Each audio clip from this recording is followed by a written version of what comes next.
வணக்கம் மக்களே. இன்றைக்கான வீடியோவில் இந்த இடத்த எப்படி நாம் கையாலே பரம்படிச்சு ஃபுல்லாக அந்த இடத்த ரெடி பண்ண போகிறோன்னு ஃபுல்லாக பார்க்க போகிறோம். பரம்பு பக்கத்தால் இருந்துச்சு, நம்மளுக்கு தெரிஞ்சவங்களுக்கு தான். அதாவது எடுத்துகிட்டு வந்து பார்த்திங்கன்னா சொட்டு நீர் பைப்பை போட்டு கட்டி இழுக்க வேண்டியது தான்.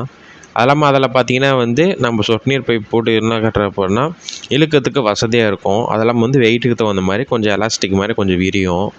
அது இல்லாமல் அங்கே யூஸ் பண்ணுறது சங்கிலி போட்டு யூஸ் பண்ணுவாங்க. செயினில் சங்கிலிலாம் போட்டு நம்மளால் அதெல்லாம் போட்டு இழுக்க முடியாது. இழுத்தாலும் கை ஒரு மாதிரி வலி எடுத்துக்கும்.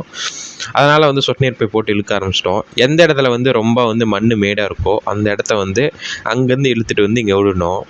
இதுதான் இதோட ப்ரொசீஜர். இது என்ன பண்ண அப்படின்னா நம்ம வரப்போகிறதுல பரம்பு அப்படின்னா என்ன அப்படின்னா ஃபஸ்ட்டு ஓரம் போகிற மண்ணெல்லாம் இழுத்துட்டு போய் சென்ட்ரல் விடும். அது எதனால் அப்படி பண்ணுறோம் அப்படின்னா நம்ம ஒரு டைமும் உழவு பண்ணுறது ஒரு பட்டை ஏதாவது செடி வைக்கிறோம் அப்படின்னா ஓரம் போகிறலாம் வாய்க்கால் போடுவோம். வாய்க்கால் போடுறப்ப என்ன பண்ணோம், மண்ணை இழுத்து போட்டு தான் வாய்க்கால் போடுவோம். அது காலப்போக்கில் களை எடுக்குள்ளேயோ அது எடுக்குள்ளேயோ பார்த்திங்கன்னா இந்த வாய்க்கால் போட்ட இடம்லாம் பார்த்திங்கன்னா அப்படியே மண் ஏறிக்கிட்டே வந்துடும். அதில் ஒரு சில இடத்துலலாம் குழியாயிரும். அந்த குழியெல்லாம் ஃபுல்லாக சமம் பண்ணுறதுக்கோசரம் தான் பரம்படிக்கிறோம். அப்படி நம்ம குழி அடிக்காமல் அப்படியே திருப்பி அடுத்த டைம் போட்டோம் அப்படின்னா திருப்பி அந்த இடத்துல குழியில் போய் தண்ணி அதிகமாக தேங்கி நிற்கும். அந்த மாதிரி தேங்கிக்குள்ள மேடாகிற இடத்துல தண்ணி அவ்வளோ தேங்கி நிற்காது. தேங்கி நிற்காதுன்னா அவ்வளோ பாயாது. அந்த மேடாகிற இடம் சீக்கிரம் பார்த்திங்கன்னா காஞ்சிரும். அதனால் ஈல்டு குறையும். இதனால் அந்த ஒரே ஒரு குழி தான் இவ்வளோ பிரச்சனை இருக்குது. அதனால் பார்த்திங்கன்னா ஓரளவுக்கு அடிக்க ஆரம்பிச்சிட்டோம். சரி, நீ ஏதோ காட்டில் அவரைக்காயோ பூவோ வைக்கக்குள்ளே பரம்படிக்கலாம். நீ அந்த புழுதி காட்டில் பரம்படிக்கிறப்பன்னா நம்மளுக்கு மெயின் ரீசன் தண்ணி ரொம்ப டிமாண்டாக ஆரம்பிச்சிக்கிச்சு. டிமாண்ட் மீன்ஸ் தண்ணி ரொம்ப குறைய ஆரம்பிச்சிக்கிச்சு. அது தண்ணி அதிகமாக இருந்துச்சு அப்படின்னா நம்ம தாராளமாக பவுடரில் வச்சு ஓட்டி விட்டு அப்படியே பாத்தி போட்டு சோளம் வரைச்சி தண்ணி விட்டுருவோம். அந்த மாதிரி டைமில் தண்ணி அதிகமாகவே ரொம்ப அதிகமாக சேர்த்து பிடிக்கும். ஒரு இடத்துல குழியாக்கிற இடத்துல அந்த இடத்துல ஃபுல்லாக தண்ணி தேங்கி தான் அடுத்த இடத்துக்கு ஃப்ளோ ஆகும். அந்த மாதிரி பிரச்சனைலாம் இருக்குது. அதெல்லாம் குறைக்கிறதுக்கோசரம் எந்த இடத்துல மேடாக இருக்கோ அந்த இடத்துல பரம்பை போட்டு ஃபுல்லாக ஓரளவுக்கு பார்த்திங்கன்னா மண்ணை குறைச்சிட்டு வந்துட்டுன்னா ஓரளவுக்கு தண்ணி அந்த தேங்கி நிற்கிறத குறைக்கலாம். அது இல்லாமல் அந்த தேங்கி நிற்கிற தண்ணியை ரொம்ப நம்ம நல்லா ஓரளவுக்கு பாத்திக்கு ஃபுல்லாக ஏற விட்டோம்னா ஒரு 4 நாள் 5 நாளைக்கு தண்ணி இந்த சோளத்துக்கு பத்தும். அந்த கான்செப்ட்னால ஓரளவுக்கு மண்ணை இழுத்து விட்டுடலாம் அப்படின்னு சொல்லிட்டு தான் இழுக்க ஆரம்பிச்சிட்டோம்.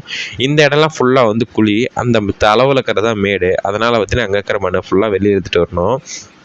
எல்லாம் ஒரு டயர்ட் ஆகிட்டானுங்க. ரெஸ்ட் எடுக்கணும்னு சொல்லிட்டு ரெஸ்ட் எடுக்க ஆரம்பிச்சிட்டாங்க.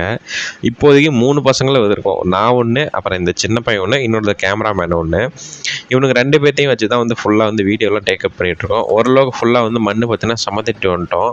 அடுத்து பவரில் ஸ்டார்ட் பண்ணி அந்த பக்கம் லைட்டாக மண்ணை கீழே எழுதுணும் அப்படின்னா வேலை முடிஞ்சு. ஓரளவுக்கு மண் இழுக்கிறப்ப பார்த்திங்கன்னா ஹெவியாக இழுக்கிறப்ப நான் இழுக்க வேண்டியது தான். அவங்க சும்மா ஃபன் பண்ணுறன்னு பேர் ஜாலியாக ஃபன் பண்ணிக்க வேண்டியது தான். இந்த மாதிரி வேலைகள்லாம் கொடுத்து இவங்களை கொஞ்சம் ட்ரைன் பண்ணிட்டோம் பண்ணால் நம்மளுக்கு கொஞ்சம் ஈஸியாக இருக்கும்.